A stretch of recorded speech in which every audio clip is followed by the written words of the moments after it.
Good day, everybody. This is Double RPG here, and welcome to another episode of Double RPG Let's Play with Tales of Phantasia on the Super Famicom. In today's episode, we are going to search for the pirate Aifread's treasure. And we're going to go to all the spots to where we can get all the treasures, and then we'll close off this episode here. Anyway, let's get on with this episode that's already in progress. And as I said, this is the beginning of the few side quests that we're going to take care of before we go to the final battle against Dow's inside of his flying castle above the mountains just north of Aerie. And here we're talking to this pirate by the name of Graham Ayflite, but his actual name is Graham Aifread, or just Aifread in general, because that's how Namco Tale Studios has decided to call this pirate. You know, in the games, you know, during the localizations. But, you know, in this game, we can call him Ayflite or Aifread, it doesn't matter. I just rather call him Aifread, since I just am gonna, you know, go by the current, you know, the proper translation of how they name him, but whatever. Okay, he's telling us to look at a spot to find this really ancient and rare treasure that's located somewhere between the countries of Fenrir and the country of Odin. So, yeah, it's gonna be hard to find, but we'll try to find it. He's also telling us some places for optional treasure that we can obtain for ourselves. And if we go look for him right away, we should be able to find some really good items, some food, some really strong equipment. Well, typically armor and all, but yeah, we should be able to find lots of goodies in this side quest. Okay, now let's go ahead and leave Freezekill and let's start go searching for some of that treasure, shall we? Okay, now in order to get to these islands, you're gonna need to ride the airbirds to get to them, and I'll show you where one of the treasures are. Okay, I think we're gonna start around Euclid. Let's start right here. There should be one over here. No? Okay, let's go further. Actually, okay. Actually, I think there's one over here. Yep. Okay, we found our first one. Now, if we go down this way toward, you know, along the beach, there's 6 treasure chests. Score! Whale meat, a black onyx, an armlet, a green torch, elixir, and blue line shield. The blue line shield, that is Kless's strongest shield that he can wield in the game, so go ahead and equip that right now. Okay, let's go ahead and head to the next spot. Let's get on the airbirds again, and I think there's one that's, I think there's another one that's over here that's close by. It's not on there.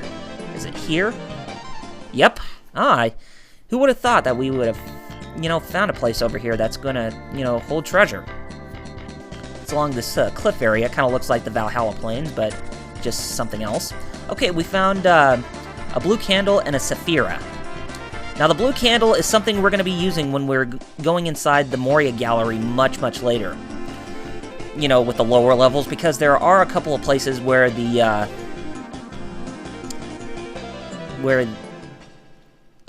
wait a minute, I don't think the blue candle is necessary, but it probably is, but the blue candle, it'll definitely help us get some through the, you know, get us through some of the dark areas that are inside the Moria Gallery. Oh, before we go further, actually, there was a house over there. I think we want to go back there real quick. Go up. Nope. Up. Go north. There. Right there. Okay. Let's go ahead and enter this place real quick, because there's a new swordsman combo book here from the swordsman. Okay. And we learned Burning Soul. Nice. Something that uses the Soul Edge ability, or one of the 2 strongest abilities, either Soul Edge or Soul Wave. Yeah, so let's go ahead and see what it gives us. We learned Phoenix and Bladestorm. My bad. And we still haven't learned the other combo techs, because we still haven't completed the teleport technique at 100%, but we should when we're entering the Moria Gallery, so, yeah. Oh, and just so you know, we're not going to be fighting any battles in this episode, as we're just pretty much going to go to many different islands to try to locate the treasure, you know, Aifread's treasures that he left behind, or his grandfather or whatever. And, yeah, this can be a really big pain sometimes, in case if you don't know where to go, but I'm, you know, doing my best to try to see where everything is. So, in case of those of you who wonder where everything might be, then, just be patient, and we'll definitely find them in no time. I think there's one. Yep, one right here.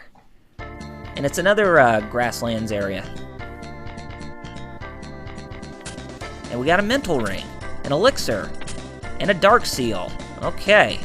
I think the dark seal, if you equip it on a character, they should get an experience points increased by at least 2 times or double the amount. So, if you want to equip that now, you can, but there are some side effects to equipping that accessory, so I wouldn't recommend it. And besides, it doesn't really matter because, you know, the Dark Seal, I mean, in this game, we will get a lot more experience once we go through the Moria Gallery, so, yeah, there really isn't a need for, you know, an accessory like that, so I just would rather leave it alone. Okay, there's some whale meat and a reverse doll. On the island before that, we got a whale meat and a moon crystal. And no, I'm not talking about Sailor Moon. I know moon crystal, it's a common element in that show, or in the manga, and I actually do like that franchise. Well, especially with the original anime. But yeah, it's nothing like that, you know, in this game. Okay, it's not there. Okay, let's go ahead and look at me, I'm strafing. Yeah, here we go. This is one of the places that has the treasure. And if you hear some noise in the background, I'm taking care of a English bulldog, so don't mind the noise. She's an adorable thing, and you know, she's one of those dogs that's a real pain in the butt, but you just can't help but, you know, adore her for, you know, looking so cute. Okay. Let me try to find the next one real quick. Okay, right here. And we did get some treasure chests here, and I think one of them was a jade ring and a soup pot. Now the jade ring, I think I already mentioned this before, but the amount of tech points that a player consumes when they use abilities is decreased by at least 1/3. So, say for instance, if you have an art that requires 21 tech points, and if you use and if you have the jade ring equipped on you, then you only have to use 1/3 of the amount of tech points that the ability uses. So you would only have to use 7. So yeah, that's a really nice touch right there. Okay, here is the next treasure. Ooh, we got a lineup of treasures right here. Sake, sake, sake, sake, sake, sake, sake, sake, and sake. 9 treasure chests filled with nothing but Japanese liquor. Nice.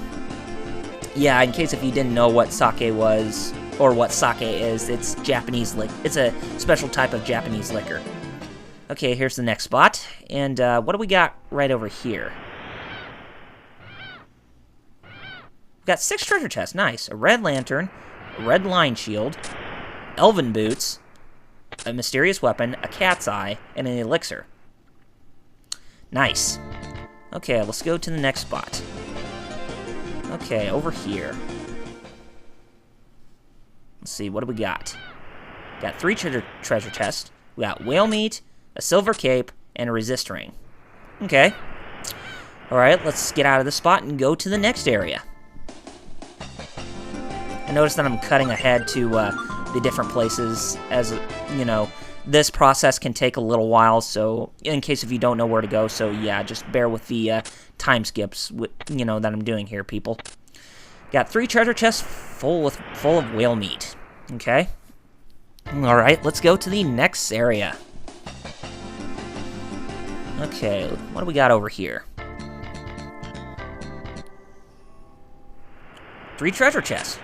Hyper Gauntlet, a mental ring, and whale meat. Now the Hyper Gauntlet, that is Kless's strongest gauntlet, or strongest hand armor that he can use. So go ahead and equip that. Nice.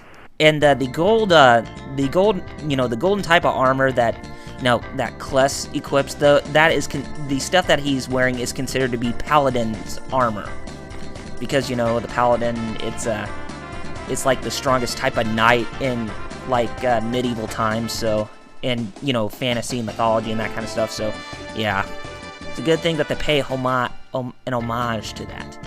Okay, here we are at this forest area. And if we go over here, there is a mysterious weapon. And I think this is all we can get inside this forest, if I'm not mistaken. So let's go ahead and head out of here. And next area, here we come.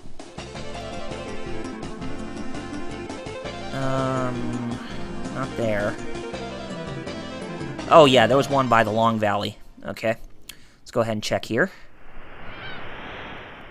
What does that contain? A silver cape, okay. I'm pretty much going for all the treasures we can keep before we find Aifread's own treasure, so yeah, just bear with me. Aifread's own treasure is what we'll get last. Okay, what do we got over here? We got 3 treasure chests, an elixir, a golden helmet, and an S flag. The golden helmet, that is Kless's strongest head armor, so go ahead and equip that right there. It's another piece of Paladin's armor, and it's pretty strong. Okay, 2 more places to go, or 1 more place to go before we have to go to the island that contains Aifread's treasure, or Aifread's grandfather's treasure. Okay, we got a protect ring. Alright, now let's go to the final area where we need to go. And it's right here on the small little island. This is the spot where we need to be at. And if we take a look in here, it's Rosa's dress.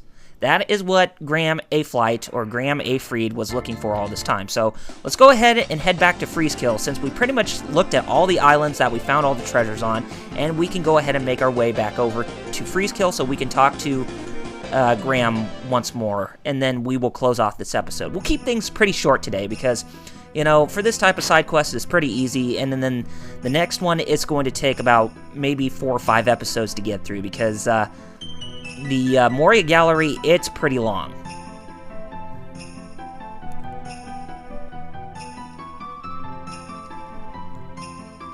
Looks like the treasure of Graham's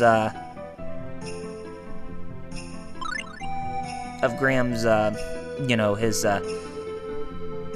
or Aifread's treasure, the thing that was Aifread, you know, old Aifread's treasure, was the love of his wife. So yeah, it's very touching if you think about it. Okay, guys, let's go ahead and end things off right here. So next time on Double RPG Let's Play with Tales of Phantasia on the Super Famicom, we are going to go to the Moria Gallery, and we are going to explore the lower levels underneath level 10, which we'll get from level 11 to level 20. But this is probably going to take at least maybe 4 or 5 episodes to get through, because the Moria Gallery, it can be quite a pain to go through, you know, in all entirety, or something like that. Okay, anyway, gamers, if you have not done so already, be sure to follow me on Facebook and Twitter with the links in the description, and if you like what you saw, then be sure to rate this video, subscribe to my channel, and leave comments below to let me know what you guys thought of the episode. And if you're a big fan of JRPGs, and if you want the 3 Wii RPGs, as well as Tales of Vesperia on the PS3 and Tales of Xillia localized in the West, and if you want Mega Man Legends 3 to be revived and continue production from Capcom, then be sure to check out all the links in the description to their fan campaigns, Facebook and Twitter pages, as well. Some of them having their own blog spot, but Operation 13, you know, the Tales of Xillia localization fan campaign does not have their own blog spot as of yet. So once the link gets up, you know, once the blog spot is created, I'll be sure to put a link in the description. Okay, gamers, be sure you take care of yourselves, and I shall see you on the next episode. See you guys then.